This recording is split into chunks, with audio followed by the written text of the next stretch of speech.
నాలుగో పాఠం లేఖ అండి. ఇతివృత్తం, చరిత్ర, సంస్కృతి, ప్రక్రియ, లేఖ, యాత్ర రచనకు సంబంధించింది ప్రక్రియ.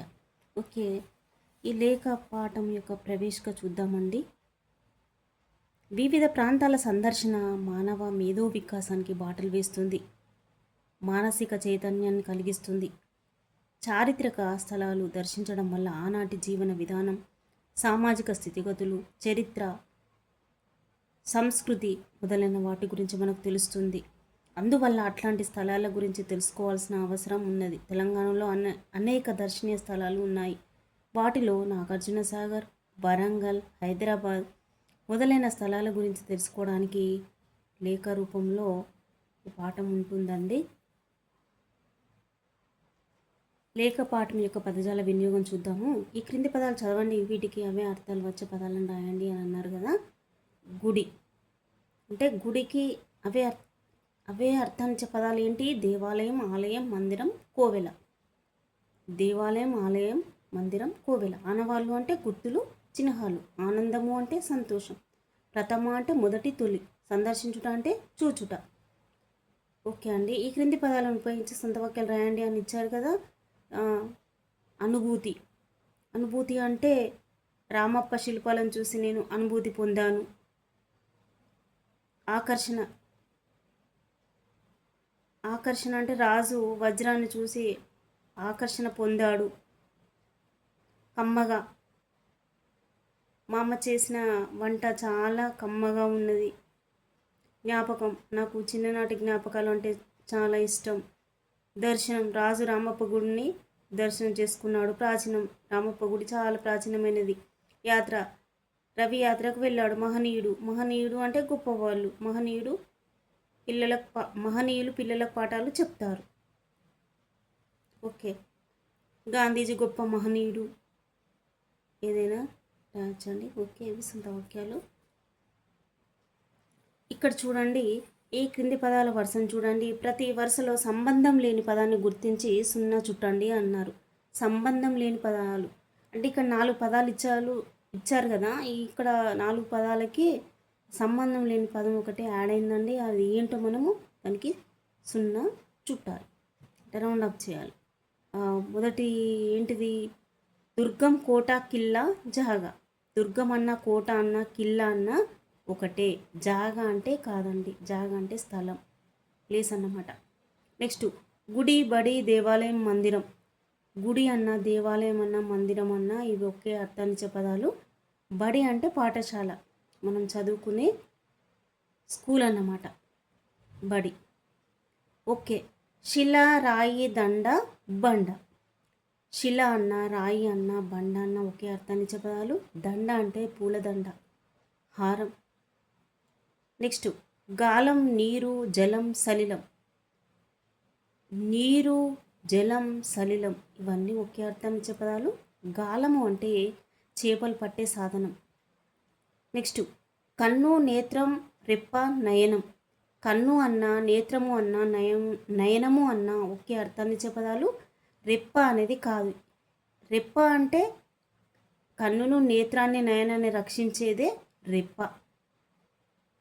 ఓకే అండి, ఇక్కడ భాషణ గురించి తెలుసుకుందాం. మనము ప్రీవియస్ వీడియోలో ఇన్ని వివరంగా తెలుసుకున్నాము. నెక్స్ట్ అండి, 5వ పాఠము శతకసుధ. శతక కవులు, ఇతివృత్తం, నైతిక విలువలు, ప్రక్రియ ఏమో శతకం. మరి ఇక్కడ సొంత వాక్యాలు చూద్దాము. మోదము అంటే పండుగలు. పండుగలు మోదాన్ని కలిగిస్తాయి. అంటే మోదము అంటే ఏంటి? సంతోషం. మోదము అంటే ఏంటి? సంతోషం. పండుగలు మోదాన్ని కలిగిస్తాయి. అంటే మనము ఈ వాక్యాలను పూర్తి ఎందుకు చెప్తున్నానంటే, ఇప్పుడు మోదము అని ఇచ్చినప్పుడు ఇదేంటి పదం కొత్తగా ఉంది అని అనుకుంటాం కదా.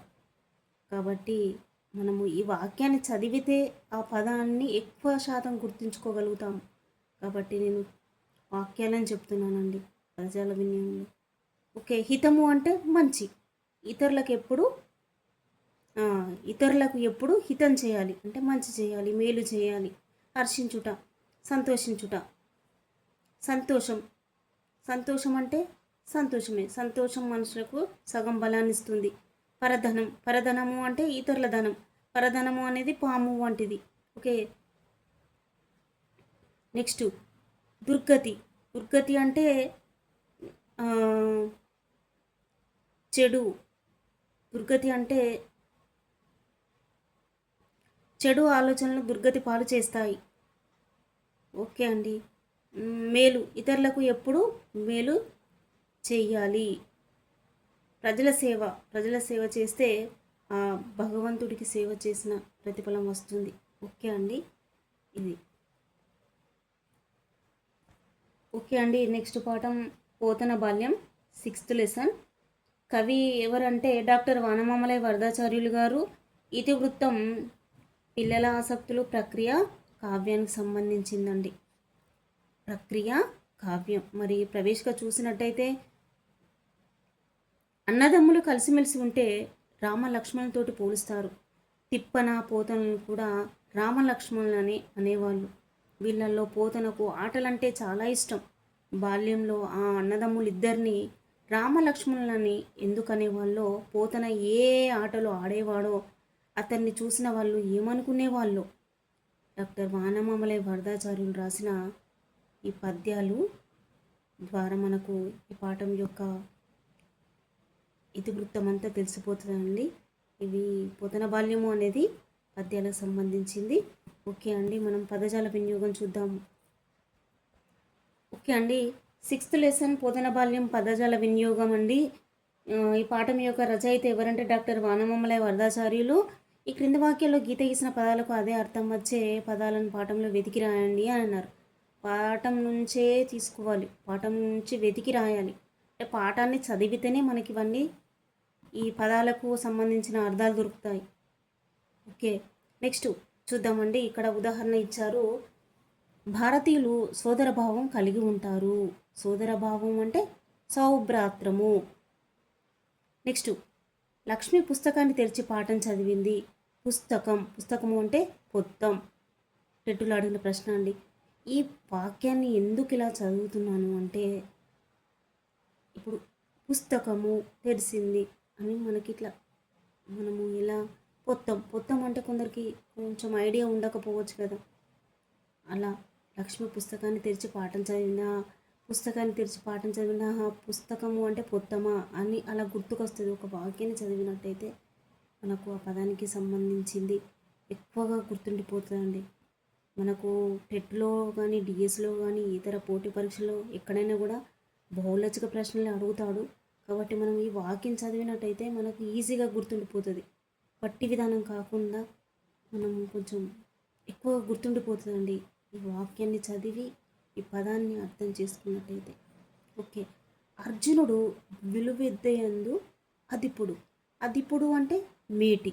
ఇప్పుడు అదిపుడు అనేది మనం అదిపుడు మేటి అని చదివేదానికంటే వాక్యాన్ని పూర్తిగా చదివితే అదిపుడు అంటే మేటియా, గొప్పవాడా, అర్జునుడు విలువిద్యయందు అంటే అని మనకు ఈజీగా అలా అర్థమైపోతుంది కదా. అందుకే చెప్తున్నానండి.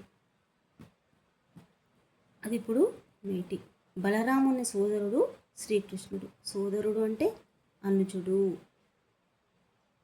ప్రతిరోజు స్నానం చేసి శరీరాన్ని శుభ్రంగా ఉంచుకోవాలి. శరీరము అంటే మై, దేహం, తనువు కూడా అవుతుందండి. ఓకే, ఇలా.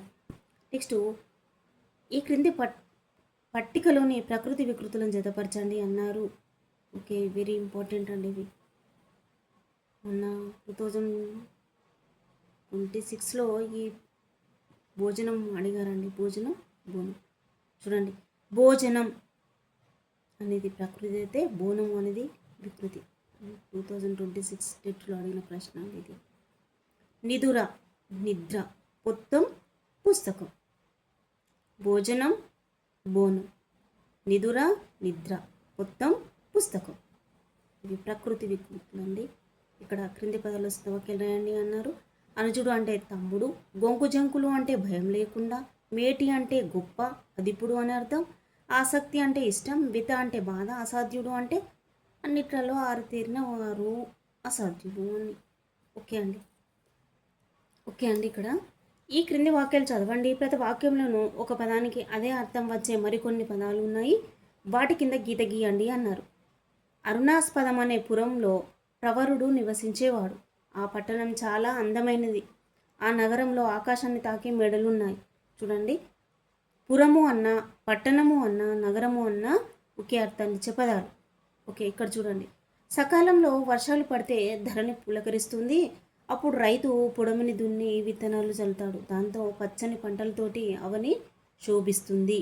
ధరణి అన్న, పొడమి అన్న, అవని అన్న ఒకే అర్థాన్ని ఇచ్చే పదాలు. నెక్స్ట్, కార్తీక్ ఇంటి మీద కోతి కూర్చున్నది. ఆ కపి చేతిలో కొబ్బరి చిప్ప ఉన్నది. అది చూసి మరో వానరం ఉరికొచ్చింది. కోతి అన్న, కపి అన్న, వానరము అన్న ఒకే అర్థాన్నిచ్చే పదాలండి. ఓకే, నెక్స్ట్, మా గ్రామంలోని గుడి చాలా పెద్దది. నేను ప్రతినిత్యం ఆ కోవెలకు పోతాను. ఆ దేవాలయంలో ఎంతో ప్రశాంతత లభిస్తుంది. గుడి అన్న, కోవెల అన్న, దేవాలయం అన్న ఒకే అర్థాన్నిచ్చే పదాలు. మళ్ళీ ఒకసారి చూద్దామండి. పురం, పట్టణం, నగరం. పురం, పట్టణం, నగరం. నెక్స్ట్, ధరణి, పుడమి, అవని. ధరణి, పుడమి, అవని. నెక్స్ట్, కోతి, కపి, వానరం. ఓకే అండి. నెక్స్ట్, గుడి, కోవెల, దేవాలయం. ఓకే, ఇక్కడ చూద్దామండి. 7వ పాఠం ఉడత సాయం. ఉడత సాయం యొక్క పాఠం యొక్క కవి ఎవరు అంటే గోన బుద్ధారెడ్డి గారండి. ఇతివృత్తం, సహకారం, ప్రక్రియ, ద్విపద. వెరీ వెరీ ఇంపార్టెంట్ లిసన్ అండి, చాలా చాలా ఇంపార్టెంట్. ఓకే, ప్రవేశిక చూద్దామండి. పరస్పర సహాయ సహకారాలు మనుషులకైనా జంతువులకైనా అవసరం. అయితే సమాజంలో 3 రకాల వారు ఉంటారు. మొదటి రకం వారు అధములు. వీరు ఎవరైనా సహాయం చేయమని కోరినా చెయ్యరు. రెండో రకం వారు మధ్యమములు. వీరు ఎవరైనా సహాయం చేయమని కోరితేనే సహాయం చేస్తారు. మూడవ రకం వారు ఉత్తములు. వీరు ఇతరుల అవసరాలను గుర్తించి తమకు తాముగా సహాయం చేస్తారు. ఉత్తమ లక్షణం కలిగిన ఉడత గురించి పాఠంలో ఉందండి. ఓకే అండి. ఓకే ఓకే 6వ పాఠం పోతన బాల్యం. కవి ఓకే సారీ అండి, ఉడత సాయం గోన బుద్ధారెడ్డి. పాఠం యొక్క పదజాలం చూద్దాము. ఈ క్రింది వాక్యాలు చదవండి. ప్రతి వాక్యంలో ఒక పదానికి అదే అర్థం వచ్చే మరో 2 పదాలు ఉన్నాయి. ఆ పదాల కింద గీత గీయండి అన్నారు. చూడండి, మొదటి బిట్. హిమాలయ పర్వతాల్లోని ఎవరెస్ట్ శిఖరాన్ని పూర్ణ ఆనందుడు ఎక్కి ఆ అద్రిపై భారత జాతీయ పతాకం ఎగురవేసి కొండంత కీర్తిని పొందారు. ఓకే, ఇక్కడ చూద్దామండి. ఒకే అర్థాన్నిచ్చే పదాలు పర్వతము అన్న, అద్రి అన్న, కొండ అన్న ఒకే అర్థాన్నిచ్చే పదాలు. ఇక్కడ ఒక జీకే క్వశ్చన్ వచ్చిందని చూడండి. పూర్ణ ఆనందులు ఎవరెస్ట్ శిఖరాన్ని ఎక్కారు. వీళ్ళు మన తెలంగాణ వాళ్ళే. ఓకే అండి, ఇక్కడ చూడండి. పర్వతము అన్న, అద్రి అన్న, కొండ అన్న ఒకే అర్థాన్నిచ్చే పదాలు. నెక్స్ట్, రామాపురానికి రంగాపురానికి మధ్యన వంతెన కట్టడం వల్ల 2 గ్రామాల ప్రజలు ఆ వారధి మీదుగా రాకపోకలు సాగిస్తున్నారు. ఆ సేతువు పుణ్యం కొద్దీ ఆ గ్రామాల మధ్య దూరం చాలా తగ్గింది. చూడండి, ఇక్కడ రామాపురం రంగాపురానికి మధ్యన ఏం కట్టారు? వంతెన. వంతెన కట్టడం వల్ల 2 గ్రామాల ప్రజలు ఆ వారధి మీదుగా రాకపోకలు సాగిస్తున్నారు. ఆ సేతువు పుణ్యం కొద్దీ ఆ గ్రామాల మధ్య దూరం చాలా తగ్గింది. చూడండి, ఇక్కడ వంతెన అన్న, సేతువు అన్న, వారధి అన్న ఒకే అర్థాన్నిచ్చే పదాలు. వంతెన, సేతువు, వారధి. పర్వతం, అద్రి, కొండ. Next bit. ప్రజాధనం పచ్చికల వేసిన వాడిని గడ్డిపోచలా భావించి వాడికి తృణమే తిండిగా పెట్టాలి. పచ్చిక అన్న, గడ్డి అన్న, తృణము అన్న ఒకే అర్థాన్నిచ్చే పదాలు. పచ్చిక, గడ్డి, తృణం. సముద్రంలో నెక్స్ట్ బిట్ అండి. సముద్రంలో ముత్యాలు దొరుకుతాయి. అదే వార్ధిలో జలచరాలు ఎక్కువగా ఉంటాయి. ఆ వనది నీటి నుండే ఉప్పు లభిస్తుంది. సముద్రంలో ముత్యాలు దొరుకుతాయి. అదే వార్ధిలో జలచరాలు ఎక్కువగా ఉంటాయి. ఆ వనది నీటి నుండే ఉప్పు లభిస్తుంది. చూడండి, సముద్రము, వార్ధి, వనది. సముద్రం, వార్ధి, వనది. ఓకే ఓకే అండి. నెక్స్ట్ ప్రకృతి వికృతులను చూద్దాము. ఇక్కడ ఉదాహరణ ఇచ్చాడు. హనుమంతుడు రాముణ్ణి భక్తితో కొలిచాడు. ఆ భక్తి ఎన్నటికీ తరగదు. భక్తి, భక్తి, భక్తి, భక్తి. మనుషులు నెక్స్ట్ బిట్ అండి. మనుషులు దవ్వుగా ఉన్న మమతలు దూరం కాకూడదు. దవ్వు, దూరం. దవ్వు, దూరం. దూరం, దవ్వు. Next bit. స్వచ్ఛ భారత్ కార్యక్రమానికి నా వంతు సహాయం చేస్తున్నాను. మీరు నాలాగే సహాయం చేయండి. సహాయం, సాయం. సహాయం, సాయం. వానరుల శక్తితో పోలిస్తే ఉడతా శక్తి కొంచెమే అయినా ఆ కొంచెం సత్తువతోనే అది భారతి కట్టడంలో సాయం చేసింది. చూడండి, శక్తి సత్తువ, శక్తి సత్తువ, వెరీ వెరీ ఇంపార్టెంట్ అండి. ఓకే అండి, నెక్స్ట్ లెసన్ చెరువు అండి. చెరువు, చెరువు యొక్క పాఠం ఇది స్వీయ స్వీయ స్వీయ రచనకు చెందిందండి. అంటే తన గురించి తాను చెప్పుకునేది. ఇతివృత్తం అంటే సంస్కృతి పర్యావరణం గురించి అండి. ప్రక్రియ ఏమో స్వాగతం. స్వాగతం అంటే తనకు తాను చెప్పుకునేది చెరువు. ఓకే అండి, ఒక్కసారి చెరువు ప్రవేశిక చూద్దామండి. నేను ఈ ఊరి సౌందర్యానికి తొలిమెట్టును, వ్యవసాయానికి ప్రధాన వనరును, బతుకమ్మలను సాగనంపే వేళ ఊరికి బతుకమ్మ నిమ్మని నాలో చేర్చుకుంటాను. మళ్ళీరా వినాయక అని జనం నా చింతకు వినాయకులను పంపిస్తారు. పిల్లలకు వేసవిలో నేనే ఆట విడుపును, పశుపక్షాదులకు నీటినిచ్చే కేంద్రాన్ని. ఇంతకు నేనెవరో చెప్పలేదు కదా, పల్లెటూరి కల్పవల్లిగా పేరు పొందిన చెరువును, నా హృదయాంతరంగ భావాన్ని అని చెరువు తనకు తాను చెప్పుకుంటుందండి. స్వాగతం అనే పాఠం నుంచి ఈ చెరువు పాఠాన్ని తీసుకోవడం జరిగింది. ఓకే అండి, ఇది స్వాగతం అంటే ఉత్తమ పురుష కథనంలో ఉంటుందండి.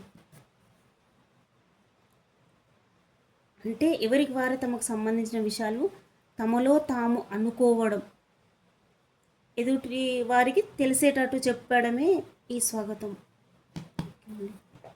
నెక్స్ట్ చెరువు పాఠం యొక్క పదజాల వినియోగం చూద్దాము.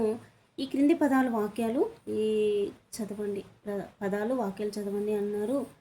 చెవి నీళ్ళు గట్టుకును, ఉక్కబోయి బోర్ల పడ్డట్టు, చేతులు కాలాక ఆకులు పట్టుకున్నట్లు, కుండ బద్దలు కొట్టినట్లు, వండిన కుండ, గాలం వేయడం, గుండె చెరువైంది, తామర తంపర, కన్నెర. పై వాటిలో ఉన్న తేడాలు ఏమిటి, వాటిని ఏమంటారు? చూడండి, ఇక్కడ వీటిని ఏమంటాము? జాతీయాలు అంటాము, సామెతలు అంటాము. మరి ఒకసారి జాతీయాలు సామెతలు తెలుసుకున్న తర్వాత వీటి గురించి తెలుసుకుందామండి. ఇందులో జాతీయం ఏంటి, సామెత ఏంటి అని. ఓకే, ఫస్ట్ జాతీయం అంటే ఏంటి చూద్దాం. వెరీ వెరీ వెరీ ఇంపార్టెంట్ అండి, వెరీ ఇంపార్టెంట్. జాతీయం అంటే ఒక భాషలోని కొన్ని పదాలు కలిసి ఒక విశేష అర్థాన్ని ఇస్తే ఆ పదబంధాన్ని జాతీయం అంటాం. దేనిని జాతీయాన్ని ఏమంటాము? పలుకుబడి అంటాము, నానుడి అని అంటాము. జాతీయానికి మరో 2 పేర్లు ఉన్నాయి. ఏంటి అనేది? పలుకుబడి, నానుడి. వీటిని ఉపయోగించడం ద్వారా భాషకు సౌందర్యం అనేది కలుగుతుందండి. ఈ జాతీయాన్ని ఉపయోగించడం ద్వారా భాషకు మంచి అందం వస్తుంది. మరి ఉదాహరణకు చూసినట్టయితే చెవినిల్లు కట్టుకును, గుండె చెరువైంది. చెవినిల్లు కట్టుకును అంటే చెప్పిందే చెప్పడం. గుండె చెరువైంది అంటే చాలా బాధతో ఉండడము అని అర్థం. ఓకే, ఈ 2 జాతీయానికి సంబంధించిన పదాలు. నెక్స్ట్ సామెత. మరి సామెత అంటే ఏంటిదో చూద్దాం. సామెత అంటే సామ్యత నుండి సామెత ఏర్పడింది. ఒక అనుభవం ప్రజల్లో బాగా ప్రచారమై ఆ తర్వాత సామెత అవుతుంది. మంచి భావాల్ని పదునైన మాటల్లో చెప్పడం సామెతల లక్షణం.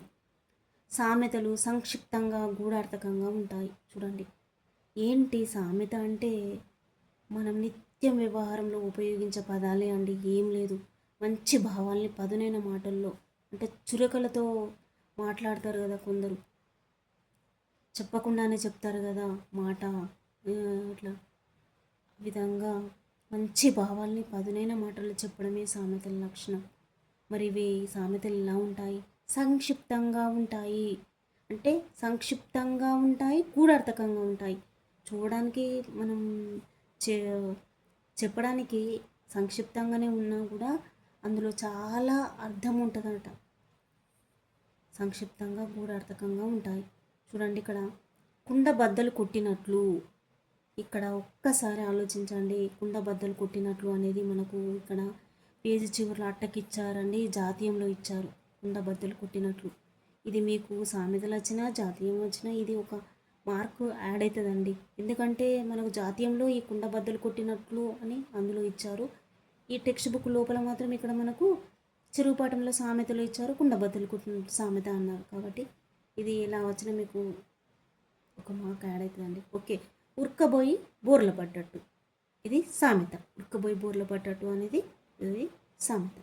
ఇక్కడ చూడండి, ఈ క్రింది వాటిలోని జాతీయాలను గుర్తించండి, వాటిలో వాటిని ఏ అర్థంలో వాడతారో తెలపండి అని అన్నారు. కోరిక, కోరిక అంటే ఇష్టం. పండ్లు కొరుకు అంటే కోపం, కోపం రావడం. కొట్టిన పిండి అంటే అన్నిట్లలో ఆరితేరిన వారు అని అర్థం.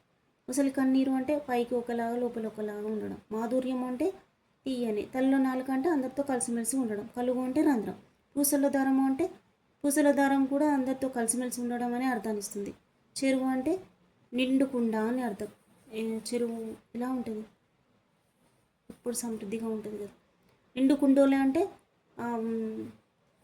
సమృద్ధి అని అర్థం. జాతర అంటే జాతర, జాతరలో ఎక్కువ సమూహము అని అర్థం. చల్లగాలి అంటే చల్లగాలి, మీకు తెలిసిందే. ఓకే, ఇక్కడ చూద్దామండి. చెవినీళ్ళు కట్టుకును అనేది ఏంటి? జాతీయం. చెవినీళ్ళు కట్టుకును అనేది జాతీయం. ఉరకపోయి బోర్ల పట్టట్టు అనేది సామెత. చెవినీళ్ళు కట్టుకునేది జాతీయం, ఉరకపోయి బోర్ల పట్టట్టు అనేది సామెత. తర్వాత చేతులు కాలాక ఆకులు పట్టుకున్నట్లు, చేతులు కాలాక ఆకులు పట్టుకున్నట్లు అనేది సామెత. కుండ బద్దలు కొట్టినట్టు అనేది ఇది జాతీయం అవుతుందండి. కుండ బద్దలు కొట్టినట్లు జాతీయం. వండిన కుండ, వండిన కుండ అంటే ఎప్పుడు అందుబాటులో ఉండే వస్తువు అని అర్థం. జాతీయమే అండి ఇది. గాలం వేయడం, గాలం వేయడము అంటే జాతీయమే.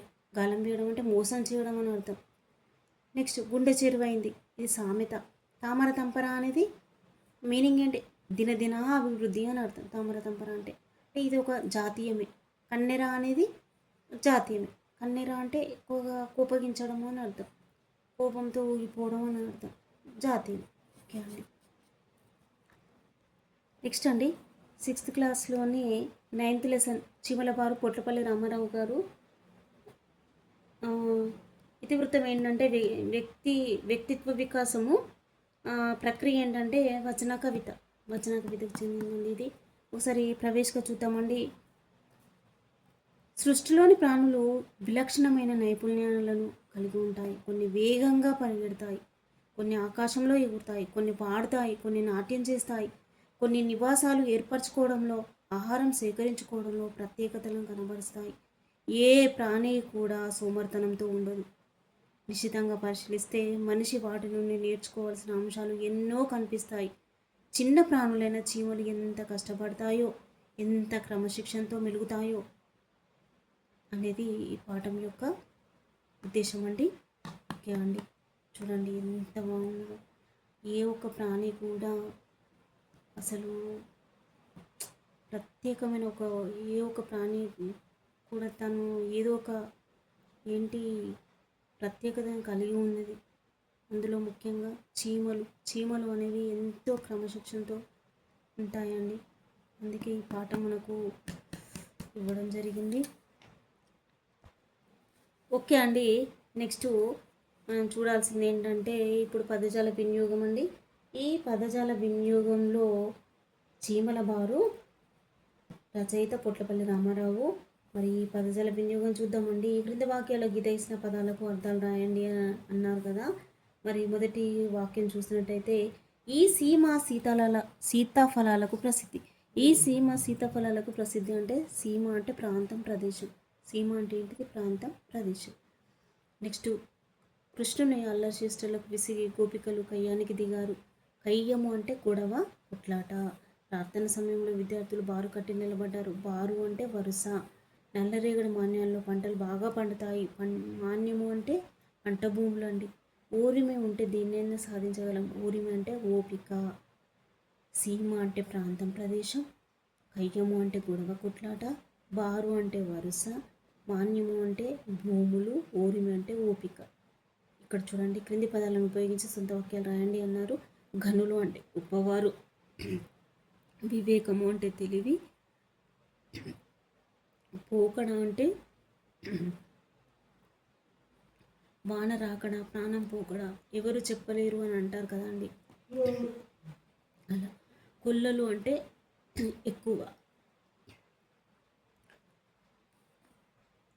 ఓకే అండి, ఇక్కడ కొల్లలు అంటే అనేకమైన అర్థం. ఎగుమతి అంటే చేరవేయడం అనే అర్థం. ఇంగితజ్ఞులు అంటే బుద్ధిమంతులు. ఓకే, ఈ క్రింది పట్టిక కింద ప్రకృతి పదాలకు వికృతి పదాలను పట్టికలు వెతికి రాయండి అన్నారు కదా. చూడండి, ఇక్కడ విద్య అంటే కొన్ని పదాలు ఇచ్చాడు మనకు. ఏది అవసరం ఉన్నదో చూసుకుందాం. విద్య, విద్య అంటే విద్య. చిత్రము అంటే చిత్తరు. మాన్యము అంటే మన్యం. ఓకేనా. నెక్స్ట్ 10వ పాఠం బాలనాగమ్మ అండి. ఇతివృత్తం సాహసం, ప్రక్రియ జానపద కథ. ఈ బాలనాగమ్మ అనే పాఠం జానపద కథకు సంబంధించిందండి. ప్రవేశిక చూద్దాము. కథలలో జానపద కథలు ప్రత్యేకమైనవి. మానవాతీత శక్తులు, తంత్రాలు, సాహస కథనాలు ఈ కథలను నడిపిస్తాయి. అందుకే పిల్లలు ఆ కథలంటే చెవి కోసుకుంటారు. చెవి కోసుకోవడము అంటే చాలా ఇష్టంగా వినడము అని అర్థం. చిన్నవాడైన బాలవద్దిరాజు తన తల్లిదండ్రులైన బాలనాగమ్మ, కార్యవద్దిరాజులకు వచ్చిన ఆపదను తొలగించేటందుకు చేసిన సాహస కథ ఇది. ఆ జానపద కథను ఇప్పుడు మనం తెలుసుకున్నాం అనేది. అంటే ఇది పాఠం బాలనాగమ్మ అనే పాఠం ఒక జానపద కథ అండి. ఇది ఒక సాహస కథ. ఓకే ఓకే అండి. బాలనాగమ్మ పదజాల వినియోగం చూద్దాము. క్రింది వాక్యాల్లోని గీత గీసిన పదాలకు వ్యతిరేక అర్థక పదాలను ఖాళీలలో రాయండి అని అన్నారు. మొదటి వాక్యం, కొడుకు పుట్టినందుకు సంతోషపడ్డాడు కానీ అతడు ప్రయోజకుడు కానందుకు బాధపడ్డారు. చూడండి ఇక్కడ సంతోషపడ్డారు, దానికి వ్యతిరేకార్థం అన్నాడు కాబట్టి బాధపడ్డారు. సుఖము కోరుకుంటే దేన్ని సాధించలేము, కానీ కష్టంతో దేన్నైనా సాధించవచ్చు. సుఖము, కష్టము. మంచివాళ్ళు మేలు చేయాలని చూస్తే చెడ్డవాళ్ళు కీడు చేయాలని చూస్తారు. మేలు, కీడు. నెక్స్ట్ బిట్, సీత జాడ తెలియక విషాదంలో ఉన్న రాముడికి ఆమె జాడ చెప్పి హనుమంతుడు ఆనందం కలిగించాడు. విషాదం, ఆనందం. దుర్మార్గుల వల్ల సమాజానికి చెడు జరుగుతుంది, అయితే గొప్ప వాళ్ళ వల్ల సమాజానికి మంచి జరుగుతుంది. చెడు, మంచి. ఓకే అండి. ఇక్కడ చూడండి, క్రింద వాక్యాల్లో గీత గీసిన పదాలకు అదే అర్థం వచ్చే పదాలను రాయండి అన్నారు కదా. ఉదాహరణ ఇచ్చారు. కొంతమంది చిన్నతనం నుండే యోగాసనాలు సాధన చేస్తారు. సాధన అంటే అభ్యాసం. చూడండి ఇక్కడ సాధన అంటే అభ్యాసం. నెక్స్ట్, మా బడి మా ఇంటికి తూర్పు దిక్కున ఉన్నది. దిక్కు అంటే దిశ, దిక్కు దిశ. మా తాత పులిహోర ఆరగించాడు, తిన్నాడు. అప్పు కట్టలేదని రాజయ్య భూమిని బ్యాంకు వాళ్ళు జప్తు చేశారు. జప్తు అంటే ఆక్రమించడం. నెక్స్ట్, ప్రజల సేవకై తప్పించిన రాజులు చరిత్రకెక్కారు. రాజులు అంటే భూపాలుడు, రాజు అంటే భూపాలుడు, భూమిని పాలించే వాళ్ళు భూపాలుడు, రాజులు. నా శిరస్సు వంచి మీకు నమస్కారం చేస్తున్నాను. శిరస్సు అంటే తల. ఓకే చూడండి, శిరస్సు, తల. రాజు అంటే భూపాలుడు, జప్తు అంటే ఆక్రమించడం, ఆరగించడం అంటే తినడం, దిక్కు అంటే దిశ, సాధన అంటే అభ్యాసం. ఓకే ఓకే అర్థాన్నిచ్చే పదాలు ఇవి. నెక్స్ట్, క్రింది జాతీయాల్లో సొంత వాక్యాలు రాయండి అన్నారు. అల్లారు ముద్దుగా అంటే లక్ష్మీదేవమ్మ తన పిల్లలను అల్లారు ముద్దుగా పెంచుకున్నది. చిలుక పలుకులు, చిన్నపిల్లలు చిలుక పలుకులు మాట్లాడతారు. ఆరు నూరైనా నేను దేన్నైనా సాధించగలను అనే నమ్మకం ప్రతి ఒక్కరికి కలిగి ఉండాలి. ఓకే, 6th క్లాస్లో 11th లెసన్ అండి, పల్లెటూరు పిల్లగాడ. ఈ పాఠం యొక్క రచయిత ఎవరంటే సుద్దాల హనుమంతు. మరి పాఠం యొక్క ప్రవేశిక చూద్దామండి. ఓకే, ఇతివృత్తం చూద్దాము. ఏంటి ఇతివృత్తము అంటే మానవీయ విలువలు లేదా బాలకర్మలకు సంబంధించిందండి ఇతివృత్తము. ప్రక్రియ పాటకు సంబంధించింది. ఓకే చూద్దాము. ప్రవేశిక, పల్లెల్లో నివసించే కొందరు బీద పిల్లలు సరైన తిండి లేక బడికి పోకుండా పశువులను కాస్తున్నారు.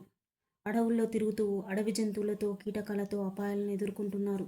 చాలని జీతం తీసుకుంటూ యజమానుల వేధింపులను భరిస్తున్నారు. బడికి పోయే తమ ఈడు పిల్లలను చూస్తూ ఎంతో బాధకు లోనవుతున్నారు. అటువంటి వాళ్ళ జీవితం ఎట్లా ఉంటుందో అనేది సుద్దాల హనుమంతు గారు పల్లెటూరు పిల్లగాడ అనే పాట రూపంలో తెలియజేశాడండి. ఒక బాలకార్మిక బాలుని గురించి తెలియజేయడం జరిగింది ఈ పాఠం. ఓకే ఓకే అండి. పల్లెటూరు పిల్లగాడ సుద్దాల హనుమంతు. ఇది పదజాల వినియోగం చూద్దామండి. క్రింది వాక్యంలో గీత గీసిన పదాలకు అర్థాలు రాయండి అన్నారు కదా. మొదటి వాక్యము మా అన్నయ్య బాగా చదివి సర్కారు కొలువు సంపాదించాడు. కొలువు అంటే ఉద్యోగం. కొలువు అంటే ఆస్థానం కూడా అవుతుందండి. ఓకే. పెందలాడ లేచి వ్యాయామం చేస్తే ఆరోగ్యం బాగుంటుంది. పెందలాడ అంటే ఉదయం. మా ఊరు పక్కనే ఏరు ఉన్నది. ఏరు అంటే వాగు. నీ ముఖమేంటి అట్లా విలవిలబోయింది? ఏదైనా బాధ ఉన్నదా? విలవిలబోయింది అంటే కల తప్పడం, కల విహీనము అని అర్థం. ఓకే. చూడండి ఇక్కడ కొలువు అంటే ఉద్యోగం, పెందలాడే అంటే ఉదయం, ఏరు అంటే వాగు, విలవిలబోయింది అంటే కల తప్పడం. నెక్స్ట్ ఇక్కడ వెరీ వెరీ ఇంపార్టెంట్ అనేవి ఈ క్రింది పట్టికలోని ప్రకృతి వికృతులను జతపరచండి అన్నారు. పశువులు, పశువులు అంటే పశువులు, అంబ అంటే అమ్మ, అటవి అడవి, గాసం గ్రాసం. చూడండి అడవి అటవి, గ్రాసం గాసం, పశువులు పశువులు, అమ్మ అంబ. వెరీ వెరీ ఇంపార్టెంట్ ఇవి. ఓకే అండి, లాస్ట్ 6th క్లాస్లోని 12th లెసన్ కాపాడుకుందాం. మరి ఇతివృత్తం ఏంటంటే పర్యావరణము, ప్రక్రియ ఏంటంటే సంభాషణ. ఈ సంభాషణకు సంబంధించిన పాఠం అండి. 12వ పాఠం కాపాడుకుందాము. మరి ప్రవేశకు చూద్దాము ఒకసారి. చెట్లు పక్షులు జంతువులు బావులు నదులు చెరువులు మొదలైనవన్నీ ఈ అందమైన ప్రపంచంలో భాగంగా ఉన్నాయి. వీటిని మనం జాగ్రత్తగా వినియోగించుకుంటూ సుఖంగా జీవించే ప్రయత్నం చేయాలి. కానీ మనిషి తన బాధ్యతను మర్చిపోయి ప్రకృతిని రక్షించుకోవడంలో అశ్రద్ధ చేస్తున్నాడు. అందువల్ల ఎన్నో అవస్థలు పడుతున్నాడు. ఆ సంగతులను తెలుసుకోవాలని ఉందా అంటే పర్యావరణం గురించి ఉన్నదండి. పర్యావరణాన్ని కాపాడుకోవాల్సిన బాధ్యత మన ఒక్కరిది, ప్రతి ఒక్కరిది అని ఈ పాఠం యొక్క ఉద్దేశం అండి. ఓకే, చూడండి ఇక్కడ పదజాల వినియోగము కాపాడుకుందాం. పదజాల వినియోగం అండి ఇది. ఈ క్రింది పదాలు చూడండి, వీటికి అదే అర్థం వచ్చే పదాలను పాఠం ఆధారంగా రాయండి అన్నారు. పాఠం ఆధారంగా అన్నాడు కాబట్టి పాఠం చదివితేనే మనం ఇవన్నీ రాయగలుగుతాము. ఓకే అండి, చూడండి ఇక్కడ తొందరగా అంటే జల్దీ, తొందరగా అంటే జల్దీ. దురాక్రమణ అంటే కబ్జా, దురాక్రమణ కబ్జా. శబ్దాలు చప్పుళ్ళు, సంతోషం సంబురం, కాలువలు మోరీలు. ఇంతకు ముందు కాలం, వెనుకటి కాలం, ప్రాణులు జీవులు, పిల్లవాళ్ళు పోరగాన్లు, వాహనాలు మోటార్లు, వేగంగా పోవడం, బుర్రు బుర్రున పోవడం. ఇవన్నీ పాఠంలో ఉన్నవి అండి. ఇవి పదాలకు ఈ అర్థాలు అనేవి పాఠంలో ఉన్నవి ఇవన్నీ. ఓకే, నెక్స్ట్ చూడండి. తొందరగా జల్దీ, దురాక్రమణ కబ్జా, శబ్దాలు చప్పులు, సంతోషం సంబరం, కాలువలు మోరీలు, ఇంతకుముందు కాలం వెనుకటి కాలం, ప్రాణులు జీవులు, పిల్లవాళ్ళు పోరగాన్లు, వాహనాలు మోటార్లు, వేగంగా పోవడం, బుర్రుబుర్రున పోవడం. Okay, next bit. క్రింది పదాల్లో భిన్నమైన పదాన్ని గుర్తించి గీత గీయండి అని అన్నారు. చూడండి ఇక్కడ భిన్నమైన పదాన్ని గుర్తించి గీత గీయమన్నారు కాబట్టి మనం చూద్దాము.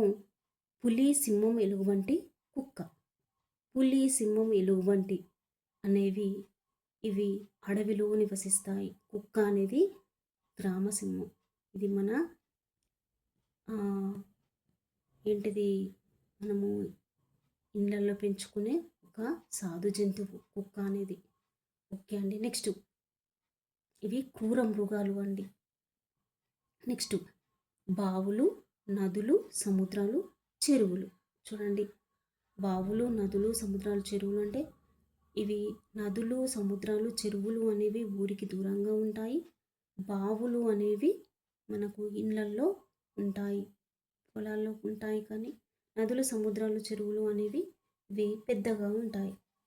ఓకే, నెక్స్ట్ మళ్ళీ బావి అనేది గుండ్రగా ఉంటుంది కదా, వీటికి ఆకారం అనేది ఉండదు.